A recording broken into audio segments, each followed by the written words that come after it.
Hello there and welcome. I'm Bob Proctor from the Proctor Gallagher Institute, and I've got some information that I think you're going to enjoy. I'm going to share a bit of a personal story with you and then reveal something that I've discovered that could change your life just like that. Have you ever sat back and watched what a few other people may be doing, the extreme success they're enjoying, and at just about the same time feel that maybe success was just slipping through your fingers? If you feel that your success has been slipping through your fingers in your relationships with loved ones, maybe your own children, maybe your business associates, or if you feel success has been slipping through your fingers insofar as your business, with your income, if you feel success of any kind has been slipping through your fingers in an area, maybe in sports or some area that I have not mentioned, I want you to go immediately. Don't put it off. Don't think you have something else to do. Do it right now. Sit down and take a pen and pad and focus on that area that you want to change. And I guarantee you, if you can isolate what you want, I can show you how to get it. It's so easy to read in the paper, you see on TV. Well, it could be a personality, but it might be a relative or a person down the street or maybe somebody you went to school with that you really didn't think was that bright. But they're enjoying tremendous success. And you just seem to be getting the same results all the time. Well, I discovered something. It took 9 years of intense research on my own personal part. But when I discovered it, I thought I had the keys to the kingdom. And all I wanted to do was share it with other people. So I'm going to ask you to open your mind a little and really become super honest with yourself. And I believe if you do, I'm going to show you how to get results that stick. Now, this isn't a game we're playing. This is a life that we're living. Many, many years ago, when I was a very young man, a man that became probably the best friend I'll ever have gave me this book. Now, this particular copy I've been reading for the past 52 years. It's Napoleon Hill's book, Think and Grow Rich. Now, it's fairly obvious. I've been reading this book for a long time. Pages are falling out of it. The covers come off. But I stick with it. And I keep reading it. Now, it's not that I'm such a slow reader. It's just there's so much in this book. And I have found that regardless of what level of success I may enjoy, I can always find how to raise the bar through studying some of Napoleon Hill's material. Now, let me go back to the time I was a little kid. And this is the part I think probably that you'll be able to relate to. I did things I didn't want to do, and yet I was doing them anyway. And I'd get caught, and the teacher would say, "Why did you do that?" I said, "Well, I don't know." "Well, what do you mean you don't know? You know better." "I know." "Why'd you do it?" "I don't know." And to be quite honest with you, I don't know, or I didn't. And I go home, and my mother would go through the same deal when I did something. "Why did you do that?" "I don't know." "What do you mean you don't know? You know better." "I know." "Well, why'd you do it?" "I don't know." I remember I was in the Navy and commanding officers say, "Proctor, yes, sir." "Why did you do that?" "I don't know, sir." "You know better than that." "I know." "Why'd you do it?" "I don't know." You see, all over the world, there's people doing things they don't want to do. It's giving them results they don't want to get, and they do it anyway. Why does that happen? Why is it that an individual will graduate from a prestigious university with a very beautiful degree and yet not capitalize on it? You see people every day who are absolutely brilliant. You know some. You're related to some. They've got degrees coming right off the end of their business card, and they're not making it. They may be broke. If they're in business, the business is stuck. Why does that happen? Well, I found out because of what happened to me reading this book. You see, when I started to read this, everything in my life started to change. Now, I was given a directive by the man that gave me the book, Raymond Douglas Stanford, and he said, "Bob, if you do exactly what I tell you, until you find out I'm lying or I don't know what I'm talking about," he said, "you'll get results that shock you." Now, I'm going to tell you, up to that point, I had been going down many roads, and they were all wrong roads. I was 26 years old. I had never held a half-decent job. I was earning $4,000 a year, and I owed $6,000. I just wasn't making it. I was stuck. And it had always been that way. And I didn't know how to change it. I wanted to, and I didn't know how. And he said, do exactly what I tell you. Well, you know, from the time I picked this up to 1 year later, my income changed and my life changed like night and day. Now, you know, it's almost like daytime becoming night. You don't really notice it happening. You just notice, my goodness, it's dark out already. Well, that's the way my life changed. And I went from earning $4,000 a year, which was the most I had ever earned up to that point.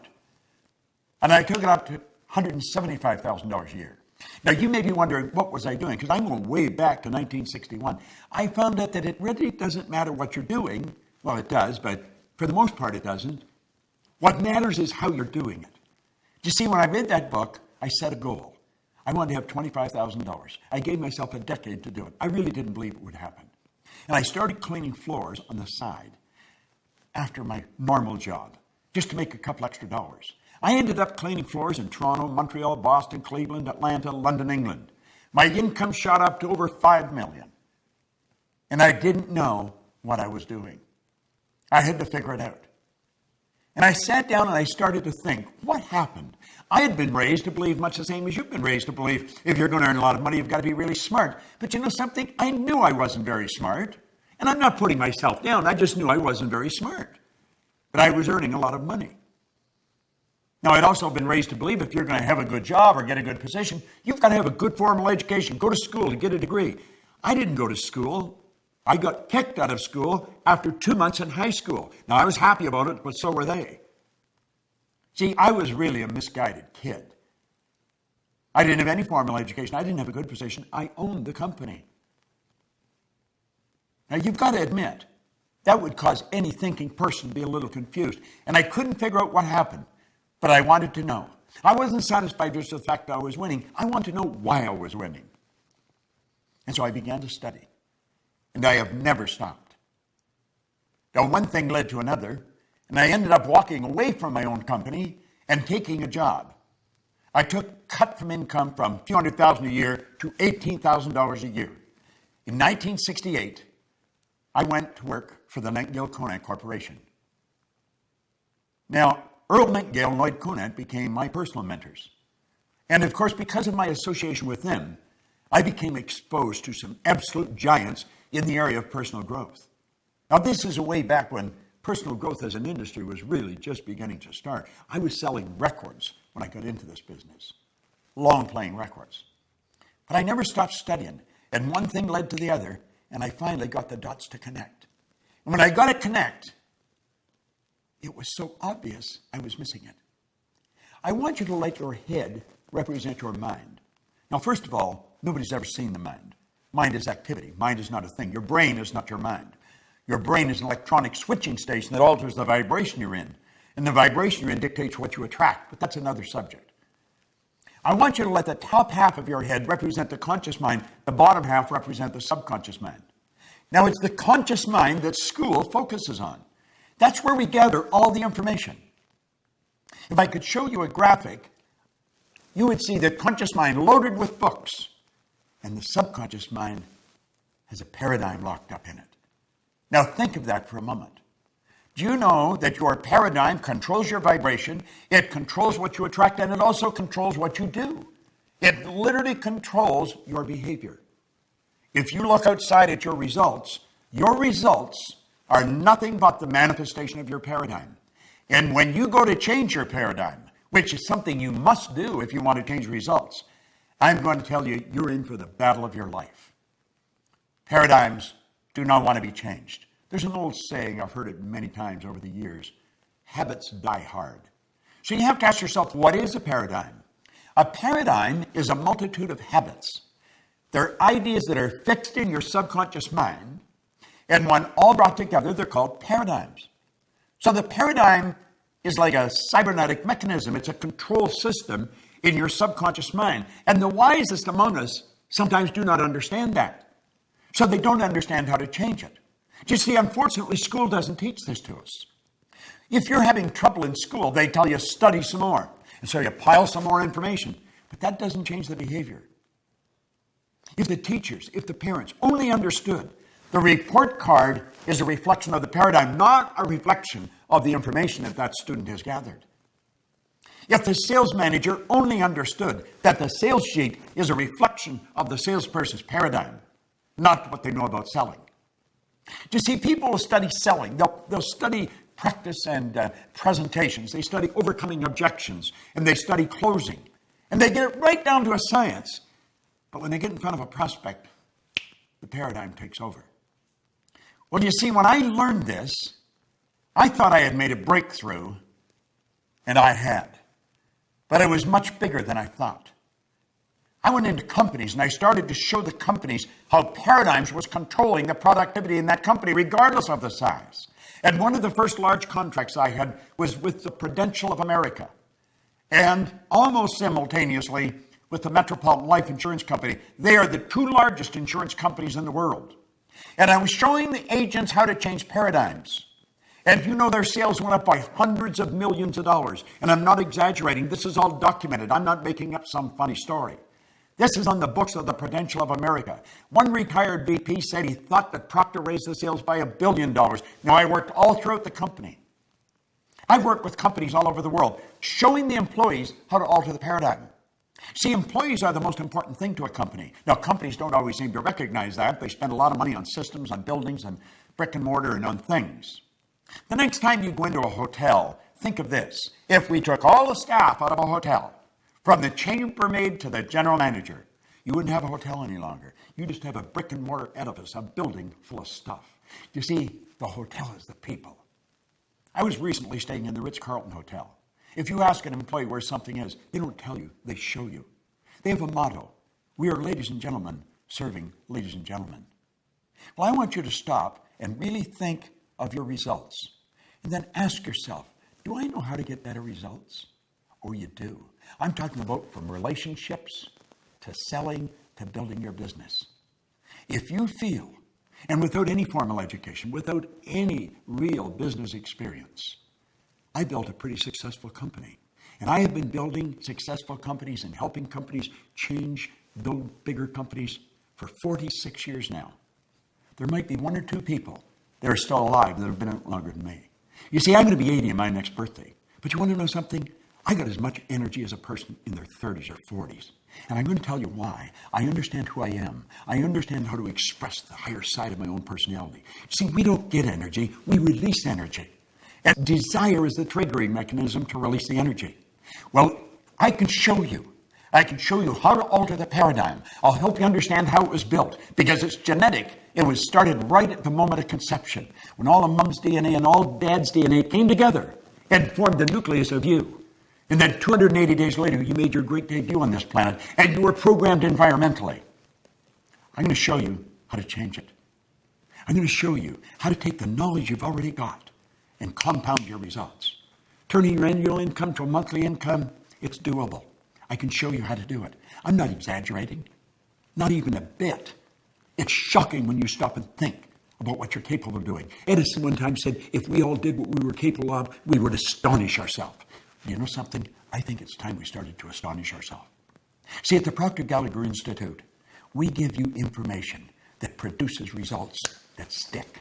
It's not a blip on the screen. I feel good, so it goes up, but it comes back down.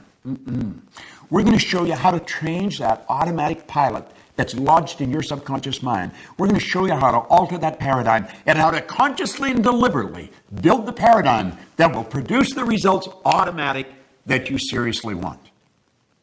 I just love this material. I absolutely love it. And I love sharing it. I love watching people change right before my eyes in seminars. I don't have any special talent and ability. I've just got some phenomenal information that I've gathered over the past 52 years. And you can have it.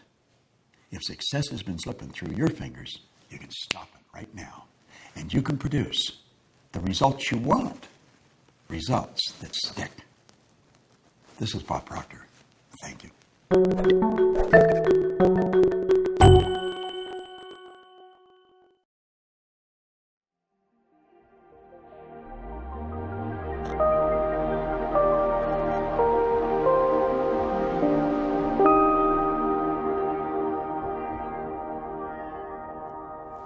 Hello there, we're back together, and you're going to love this.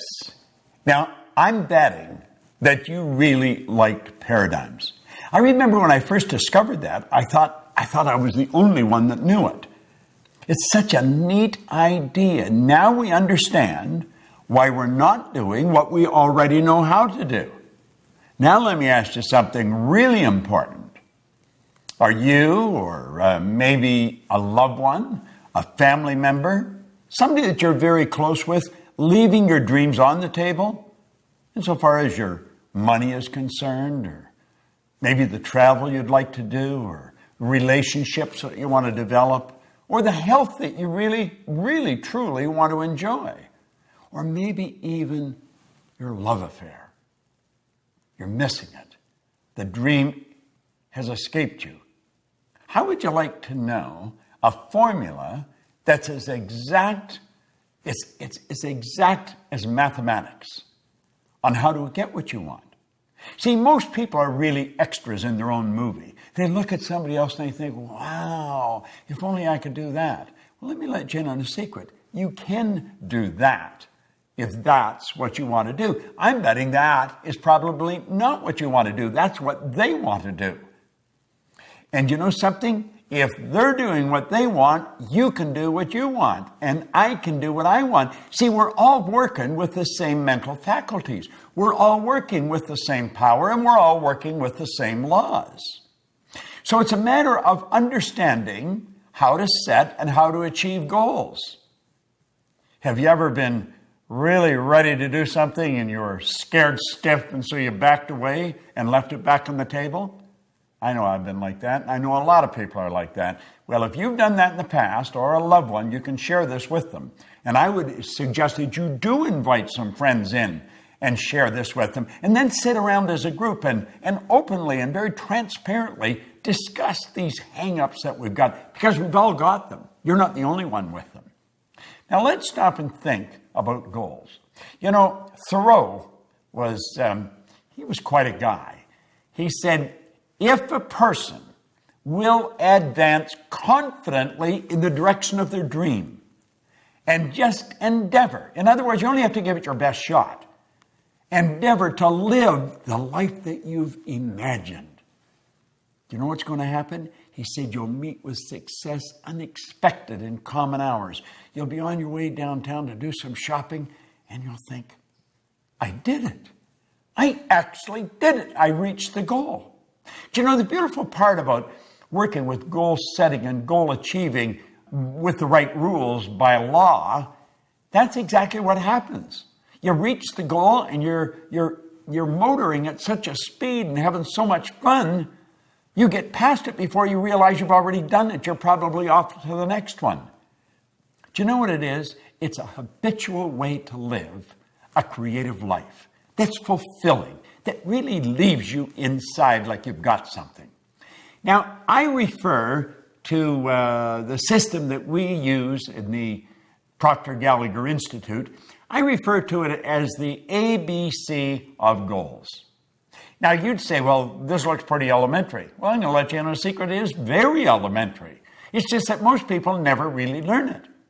Now, I'm going to talk about the A level of goals as doing things you already know how to do. I had a young guy come up to me one time in a seminar, and he asked me if I'd talk to him about his goal. And I said, sure, what's your goal? He said, I want to get a new car. I said, okay, what kind of a car do you want? He said, I want a new Pontiac. I said, I see. I said, what are you driving now? He said, a Pontiac. Well, you know, some little guard stuff would jump up in my mind. And I said, how old is your car? And he says, it's 4 years old. Well, I said, it's probably time you got another car anyway. You know, I said, how long have you had it? And he said, 4 years. So I said, now let me get this straight. You have known for 4 years how to get a new car. Yeah. Well, I said, then that wouldn't constitute a goal. Now, that doesn't mean you don't get a new car and you don't get a new Pontiac. You can get a Cadillac if you want. You can get a Maserati if that's what you really want. And you should get a car. But you've known for 4 years how to get a car. You see, the beautiful part about goals and understanding it is goals are not to get. Goals is not, you don't set goals for acquisition. You set goals to grow. You set goals to reach inside and stretch and go where you've never been. You set goals to take you to a place you've never gone before. And you grow as a human being, and you know something, you never go back. So A-type goals, forget it. Now let me let you in on a little secret. I'll caution you. Probably all the people you mix with deal with A-type goals. Now why do I say that? Because we're attracted to people that are on the same frequency as us, that are in harmony with us. We talk about the same things, we like about the same things. So when you go for that new goal that's beyond the A-type goal, they're not going to support you. It's not that they don't love you. It's not that they don't want you to win. They don't want you to leave. That's right. They don't want you to leave. And you're going to leave. You're going to raise your consciousness, and you're just automatically going to attract a whole new world into your life. So where do we go if we don't do A-type goals? Well, you go to a B-type goal. Now, many of the people that really think they're shooters, they're really making it happen, they're going after B-type goals, and this really doesn't cut it. It really doesn't cut it. You know how I said in paradigms you got all this knowledge, but you're not using it? Well, that's true in the B-type goals too. See, the person that's after the B-type goal, they pay attention to what's going on in their life. They know how much money they've got in the bank. They know how much is coming in. And they're pretty accurate when they survey their world. I'm talking about their material world and their social world of, him and her and it and them, the people that they could go to for support. And they've got to have a plan. The plan has to be right on the money. Now, they think if this happened, and if that happened, and if she did this, and he did that, and if that money come in like I want it to come in, if all these things happened, then I could do that.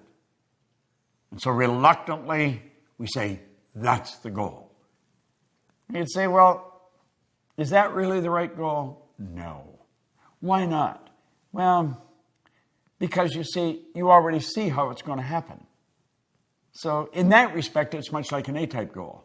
You've got to stretch a little bit, but you know if everything falls in place. Now, I'm going to tell you something else. There's no inspiration in a B-type goal. And you're going to have to be inspired.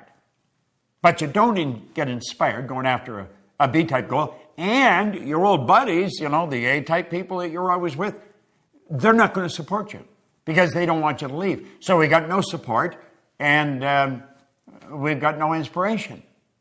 Now, what's the next? The next is a C-type goal. See, the C-type goal, that's what I really want. When you sit and you daydream, you may have a couple of drinks in your mind, and you're off on a trip somewhere. If only we could do that. If only we could do. And you're fantasizing. But you see, there's a problem with fantasizing. You have been told you don't fantasize.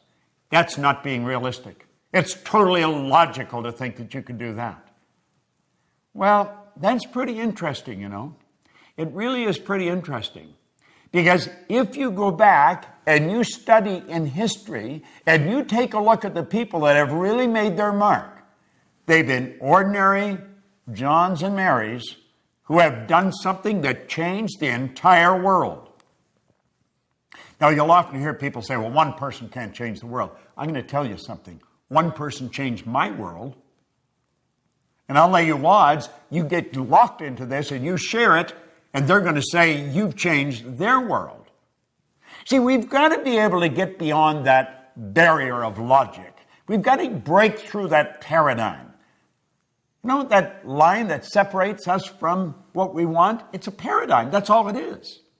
Do you think the Wright brothers were being logical? Do you think they were being realistic? They weren't scientists. They weren't aeronautical engineers. They were bicycle mechanics in Dayton, Ohio. But they were going to fly. Now, even their daddy was a bishop in a church. He told them they were going to burn in hell for even suggesting that they could fly. But and I know, they introduced us to the kingdom of flight. And it wasn't that many years until we were on the moon. Now think, they crashed right through the logic barrier. They went right through it. They didn't let it stop them. Now you may say, but they're different than me. Well, they probably are. They didn't leave their dreams on the table, and you may be leaving your dreams on the table. Get them off the table. Get them back in your mind. Fall in love with them. Plant them in your heart. What did Solomon say? As a person thinketh in their heart. You've got to get emotionally involved with this. How does a guy like me, no formal education, no business experience, earn millions of dollars, build a business that operates all over the world?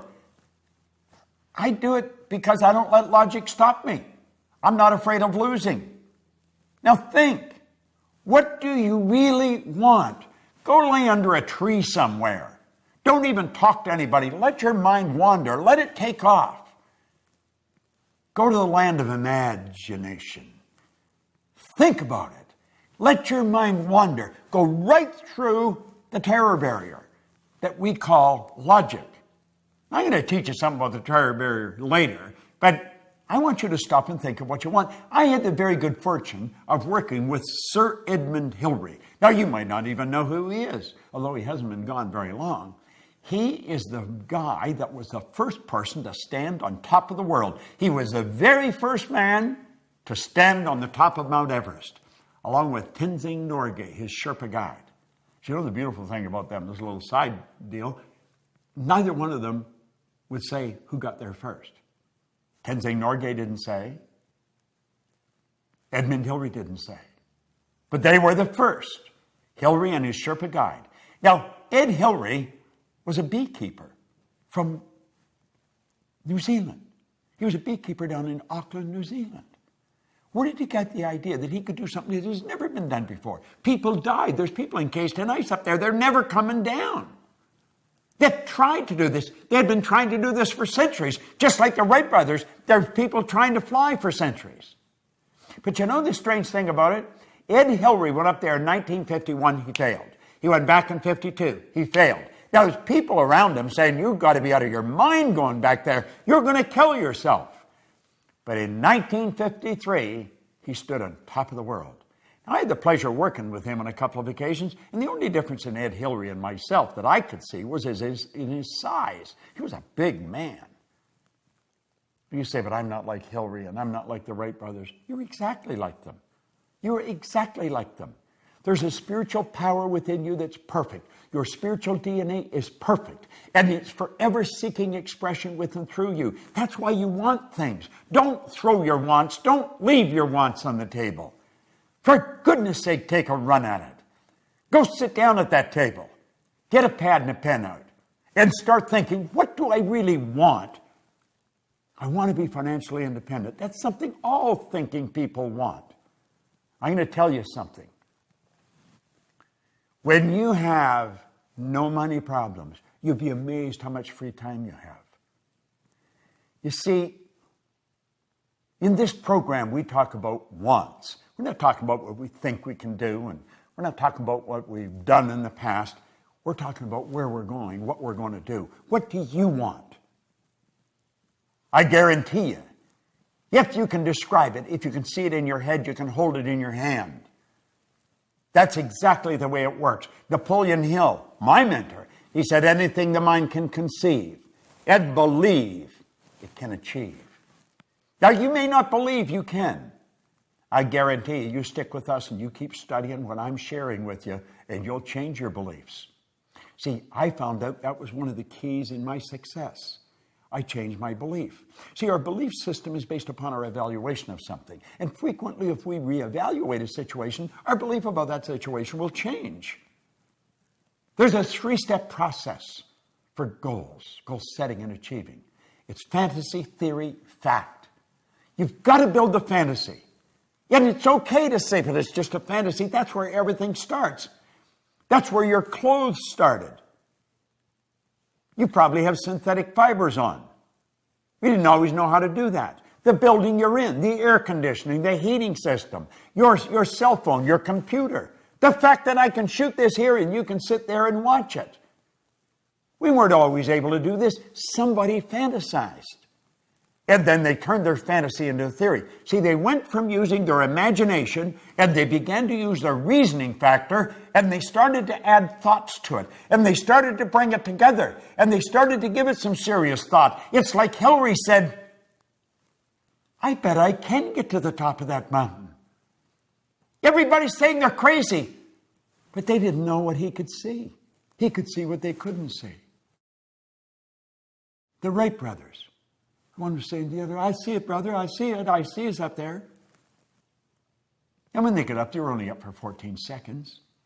And somebody said, yeah, but their first flight was only 14 seconds. And they said, we not only got up there, but we stayed up there for 14 seconds. See the difference in perception, in attitude? Don't listen to anybody else. The only person you want to listen to is somebody that's accomplished more than yourself and know that they're no better than you. Listen to them. Do what they tell you. I know how to win.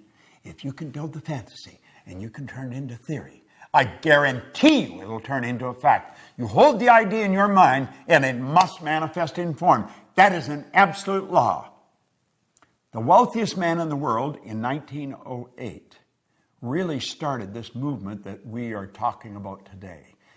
Andrew Carnegie told Napoleon Hill, he said, any idea that is held in the mind, that's emphasized, that you fall in love with, that's either feared or revered, will begin at once to clothe itself in the most convenient and appropriate form available.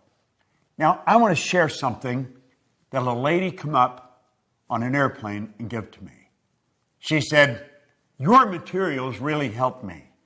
I want to give you something that's helped me, and it'll probably help you. It's a wonderful quote, and no one gets credit for it. Said, blessed are the humans who look for unseen things that are intuitive, but not yet accepted into the reality of life. The intuitive is the feeling part of you, the part that can see something nobody else can see. You see it in your mind. It's never been accepted into the reality of life by you or any of your friends or relatives or loved ones. But you can see it. You wouldn't be able to see it if you couldn't get it. Blessed are the humans who look for unseen things that are intuitive but not yet accepted into the reality of life. Now listen to what he says. They will be rewarded with knowledge and wisdom and will become the forerunners of the newest sciences on the planet. Do you know something? There has been over 1,000 people go up Mount Everest since Ed Hillary did. I get on a plane now to fly to the other side of the world, and I go to bed. That's right. I go to bed. They've even got a bed, and they give me a duvet to cover myself. And they ask me if I'd like breakfast when I wake up. God bless the Wright brothers. God bless Ed Hillary. They're no different than you or me. Don't let the fact that you don't know how to do it set the goal. In fact, if you know how to do it, it's probably no good. It's got to scare and excite you at the same time. Now, I want you to go and sit down at that table. And you pick up those dreams that you've left sitting there for a while. And you say, no more. I'm alive, I'm awake, and I'm on the move, baby. There may be no one that understands, but I understand. And you write out your goal in the present tense. I am so happy and grateful.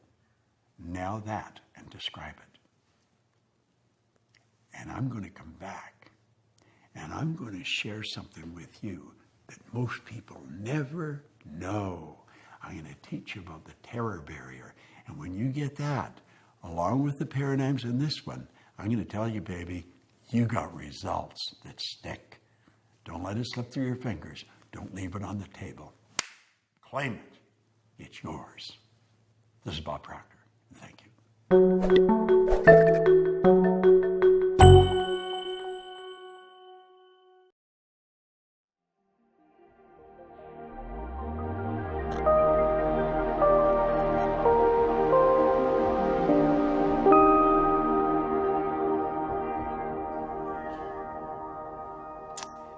Well, here we are back again.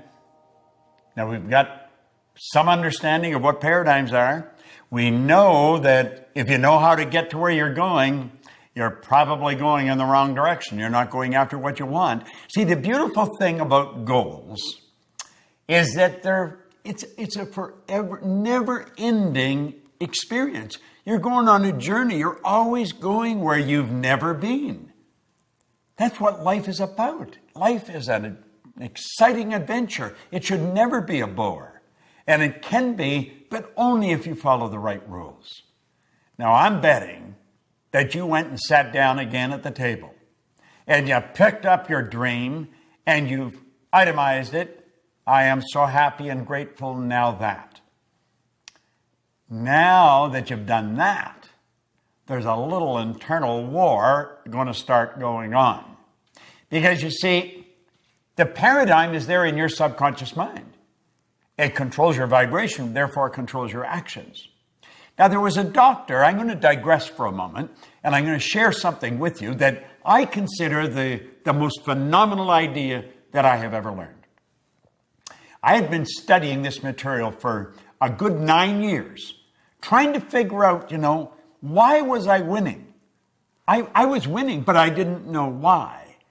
And you know something? Most people that are winning don't know why. Then I was what you call an unconscious competent. I was competent, but I didn't know why I was. I was winning, but I didn't know why. Therefore, I had something that was non-transferable. You're going to become a conscious competent, and you're going to know why you're winning, and therefore you can share it with your kids, your family, your friends. That's the beautiful part about this. Now, I have to take you back to the year 1934. Long time ago, you've got to admit. There was a doctor by the name of Truman Fleet in San Antonio, Texas. And he was actually appalled at the state of the healing arts. He said, we're not going about this. We're not doing this right. He said, we're treating the symptoms of disease. We're not treating disease at all. When you operate on the body or you're asking them, how do you feel? You're treating symptoms. You're not treating the cause of problems. Yet he said, everything originates in the mind. U.S. Anderson wrote one time, when we fully realize that thought causes all, we'll know there's never any limits. We ourselves do not impose. It starts inside. He said, we've got to heal the body, mind, and the soul. We've got to heal the whole person. And he said, nobody's ever seen the mind. Ever. The mind is not a thing. Now, most people, when they think of the mind, they actually think of the brain. You might be doing that right now. But that is not the mind. See, the brain is part of the body, a very important part of the body. In fact, that's where the electrical control system is set up for your entire being. This body is a magnificent machine. It's controlled by the mind that sets off the central control system we call a nervous system. Do you know that your nervous system, the electrical system in your body, would make the electrical system in a supercomputer look like a toy? Now, when I get into this, you may think, God, I'm never going to learn all that. You don't have to learn all that. I just want to lay some basics for you to help you understand what I'm going to tell you. And Fleet said, if we're going to help people, we've got to have a picture of the mind. So he said, this is a picture of the mind. Now, I think that's the greatest idea I've ever learned. That's called the stick person. And you'll see the big circle at the top has a line right through the center. On the top half of the line is the conscious mind. And on the bottom half is the subconscious mind. Now, the subconscious mind and the conscious mind working together express themselves through that small circle in the bottom that we call the body. The body is the instrument of the mind. Before the body does something, it has to happen in the mind. We're working from a higher to a lower potential. There's a power flowing to and through us that has no limits. The only limit placed on the power is the limit that's placed on the form through which it's flowing. It's something like electricity. Look at a light bulb for a moment. That is not electricity. That's the expression of electricity. See, the only limit placed on electricity is the limit that's placed on the form through which it's flowing, namely the transformer or the bulb. If you want more light, put in a bigger bulb. Well, if we want more action, plug in a bigger idea. Now he said, this drawing represents the mind. The top half represents the conscious mind, the bottom half represents the subconscious mind, and the small circle represents the body. Now I'm going to take the conscious mind off for a minute. Now you just have the subconscious. That is how you arrived on the scene. Your subconscious mind was wide open. Your subconscious mind has no ability to reject anything. Whatever you turn over to it, it will accept. You see, as a little baby, you arrive on the scene like that. That's how language is learned. That's how you pick up all the idiosyncrasies of the people around you. Now, there was genetic conditioning prior to you arriving on the scene. That's why you look so much like your relatives. But then you arrive, you learn the language of the people that surround you. If there's 4 or 5 languages spoken around you, you learn all 4 or 5 languages. There's many places in the world where babies learn 4 or 5 languages before they even go to kindergarten. But as you start to get towards time to go to school, that psychic barrier starts to come up, and the conscious faculties begin to develop. And that's when you start thinking for yourself. But you see, what to think has already been programmed. See that X in the subconscious mind with a puffy little cloud around it? That's the paradigm. And of course, that puts the body in an X-type vibration. Now there's a power flowing into your consciousness. It never stops. And as the power flows in, you build ideas. And what kind of ideas you build? X-type ideas. Why? Because they're in harmony with the paradigm. If you start to think thoughts that are not in harmony with the paradigm, it causes quite a bit of discomfort. Now think. If you've never jumped out of a plane, go up in a plane and contemplate jumping out of it. You'll start to feel very uncomfortable. You see, it's not an X idea. It's not an X idea. Now, it could be that you get involved with that, but not as long as you're thinking X-type ideas. Now, do you see, your life to this point has been controlled by a paradigm, and so you've been thinking thoughts that are in harmony with the paradigm. That is why we keep getting the same results over and over and over again. There's no secret to this. It's predictable. If you watch people, you'll watch how they move. There's habit patterns being expressed, behavioral patterns that's producing the same result. Now let's move this ahead. I call that state bondage. Now we're going to move ahead, and we're going to move into a state that I call reason. Remember I said that power flows in and you can make anything out of it you want? Well, there's a why idea floating out there. What is the why idea? The why idea may sell the house and move to another country. The why idea may quit the job, start your own business. The why idea may bet everything you've got on yourself and your ability to start and build a business. That why idea is one scary little sucker. But you know something? As long as you keep it in your conscious mind and just think about it, everything's cool. And you see, while your dream was on the table, everything was fine. It's something you looked at every now and then. You were capable of seeing it and thinking it, but you never really got emotionally involved with it. That's why it stayed on the table. The idea came to your mind off and on, but it slipped through your fingers. And that's what happens with most people. Success is slipping through their fingers. It lands and lays and stays on the table. What we want to do is turn that idea over to that power inside. Now, what happens when we do that? Well, let's stop and think of what I said. I said the X energy in the paradigm controls the vibration. Now, on a conscious level, vibration is referred to as feeling. You'll probably want to watch this maybe 4 or 5 times because it probably is foreign information. And as you watch it 4 or 5 times, you'll say, damn, that makes so much sense. And it really does because it's the truth about what we're doing. Well, the X energy causes us to vibrate the way we're vibrating. And if somebody says, how do you feel? You'll say, pretty good. Or I don't feel too good. What you're really saying is, I'm in a great vibration or I'm not in a very good vibration. What happens when you're not in a very good vibration? You're emotionally involved in a negative idea. See, your subconscious is your emotional mind. Now, if you go to turn that why idea over to the subconscious mind, which is what you have to do if you're going to act on it, all hell breaks loose. Now look at this.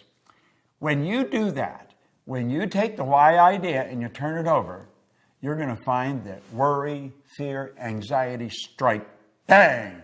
A terror barrier pops up and you bounce off that terror barrier and you go right back into bondage. You think, oh God, I don't really want to do that. I mean, I don't need all that money. And I'd have all those income tax problems. And besides, I don't want to have the responsibility of a company. I may not earn much here, but I feel safe here. That's what keeps most people where they are. You see, the worry is on a conscious level. You worry you're not going to put it all together. Remember, you can't see the results. You can't see how you're going to do it. And that worry instantly turns into fear. You impress worry, and it turns into fear. Now, whatever's impressed must be expressed, and it turns into anxiety. Now, in a future lesson, I'm going to show you where it goes from there. But for the benefit of this lesson, you don't like to stay in an anxious state. And a terror barrier bounces up, and you bounce right off the damn thing, and you go right back into bondage. Have you any idea how many people do that? Have you any idea how many people are doing it today that are just about a 9-iron away from where you're sitting? Your friends, your relatives, people that are absolutely brilliant, and you'll look and you'll say, you could do that without any trouble. You're so smart. We think they can, but we can't. Do you want to know something? You're every bit as smart. All the knowledge there ever was or ever will be is locked up within you. Now think about what I'm saying. All science and all theology, the only two sources of reference we've got to go to, tell us that we've got deep reservoirs of talent and ability within us. We're spiritual beings, and our spiritual DNA is perfect. There's perfection within us, and Spirit's always seeking expansion and fuller expression. There's something in you that wants to express itself in a greater way. There's something in you that wants you to reach, that wants you to stretch, that wants you to get out and do something. But that terror barrier, boom, every time you think of doing it, it scares the daylights out of you. See, the XY energy doesn't mix. It's opposing energy. It sets up a foreign vibration, and it causes a very uncomfortable feeling. I want you to think of this for a moment. I want you to imagine that maybe we're at the end of the road. The two of us. We may be buddies, but we're at the end of the road.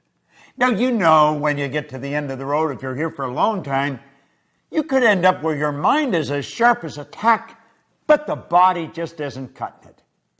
And they may have us tied in a wheelchair so we don't fall out, or in a crib bed, because there's no strength in the body. It's depleted, but our mind is sharp. So all we got to do is sit there. Wouldn't it be a terrible thing to reflect back on all those dreams we left on the table? Wouldn't it be a terrible thing to sit there and say, I wonder what would have happened if we had moved there? I wonder what would have happened if I had built that company. I wonder what would happen. But I can't go back. If only I could go back and do it again. If I had known just how short life really is. If only. Wouldn't it be much better to sit there and relive all the big moves we made? Even the big losses would be exhilarating to relive them. Wouldn't it be wonderful to go back and relive the dreams that we conquered? Oh my goodness, I think that would be great. Well, you see, you've got a choice. And you can go crashing right through that terror barrier. Joseph Campbell said, the cave we feared enter holds the treasure that we seek. Now, you see, you've got it within you to just say, I'm going for it. See, on the other side of the terror barrier is freedom. And you know that's what we seek? If you go to Washington, D.C. in the United States of America and go visit the Korean Wall, in honor of all the Americans that lost their life in Korea, you will see carved into granite, freedom is not free. You don't have to know how to get there, and you don't have to have a plan. Martin Luther King didn't have a plan. He said, I have a dream. You see what I'm saying? You just have to know the first step of action that's necessary. That's all you have to know. You got to have guts. And you know something? The more understanding you have, the more guts you will have. When you go crashing through that terror barrier, the fear doesn't leave, the uncomfortable doesn't leave, but through the repetition of impressing the why idea over and over and over, it eventually leaves. And you build a new paradigm. And then you start the same journey over, but you're starting it from a different place. Where you started here, now you're starting up here. And you've got all the experience. Personally, when I set a goal, if it doesn't scare the daylights out of me, I know it's no good. Now, I don't want to waste my time because I know that there's only so much. I don't know how much there is, but I want the time to count. I want to know exactly what I'm doing. I want to know exactly where I'm going. And I want every day to be an exciting adventure. Now think, how do you really want to live? Do you want to leave those dreams on the table? Is that really what you want to do? Do you want to get to the end of the road and reflect and say, damn, if only I had known? Well, now you do know. Now, it doesn't matter if anybody else knows. I know, and you and I can become connected. You don't have to let your dreams slip through your fingers. You don't have to let them lay on the table. And you know the beautiful part about it is, neither do your friends or your relatives or your kids. Do you realize when you learn this, you've got something that's transferable that you can give to their children, and the breed will just improve to no end. No one in my family ever went to school. So when I was 15 or 16, they said, are you going? No, I'm out of here. That was accepted. That was part of the paradigm. I started to study this material before any of my children were born. I didn't ask them if they were going to go. I just changed one question. Where are you going to go? Do you know something? They all went to school. Isn't that strange? It's so strange. Now you may wonder whether your friends and relatives and neighbors are going to accept you. Probably not at first. They'll think you're a little crazy. But Edison's relatives thought that. The Wright brothers thought that. Hillary's brothers and sisters thought that. I went to dinner with my sister and her husband, and my wife's sister, and Gina, and her husband, on my birthday here just 2 or 3 weeks ago. And my sister and we're very loving, but we're not really close. She's very busy running a business, and I am. My brother and I, he's in Southern California, I'm in Toronto. So although we stay in touch and, we love each other, we don't spend a lot of time together. We're very busy reaching our own goals. And Helen said, Al and I sat in Florida and we talked about you. And we talked about the change that's taken place in our family since you picked up Think and Grow Rich. And we realized none of us, our kids, no one would be living the life we're living if you hadn't gone for that goal, Bob. And she and Al had a plaque made and engraved, and they gave it to me for my 79th birthday. Said they were going to do it on my 80th, but they thought, no, we better do it now. And I said, what do you think, I'm checking out? And I phoned my brother in Southern California. I was in Toronto, and I was thanking him for it. He said, yesterday was the 4th of July, Bob, and all the kids and all the grandkids and everybody was here. And I read them what was on the plaque that Helen was going to be giving you. And I told them none of them would be enjoying the life they were enjoying if you hadn't stepped out and bet on yourself. I felt so good. My sister said, my kids wouldn't be doing what they're doing. Her young daughter, Carolyn, came to seminars when she was just a little kid. And she made up her mind she wanted to be a lawyer and she wanted to be a judge. She is a Supreme Court judge in Canada today. Her son runs a multi-million-dollar business that my sister and her husband started. You have no idea who you're impacting. You have no idea how many people are watching you. They thought I was crazy. But when they saw I wasn't, they started to follow me. You go, they'll come. You've got more power in you than you'll ever use. God's gift to you is more talent and ability than you'll ever use in your lifetime. Your gift to God is to develop as much of that talent and ability as you can in this lifetime. Never let the terror barrier stop you. You go up against it and you crash right through it. That's why I'm here. I'm here to grow. Goals are not to get. Goals are to grow. The getting is just a side benefit. And remember, everything you own at the time of your death is going to belong to somebody else. You never own it, so don't ever let it own you. But don't sit back. Step out. Bet on yourself. Build that dream and go for it. Now you watch this. You watch this video. You watch all these videos you've received. You get very involved in this program that we're laying out. And you will come up with results that stick, and so will your brothers and sisters and family and friends, because they're watching you. I'll support you. The Proctor Gallagher Institute is here for one person, to help people do what we've done.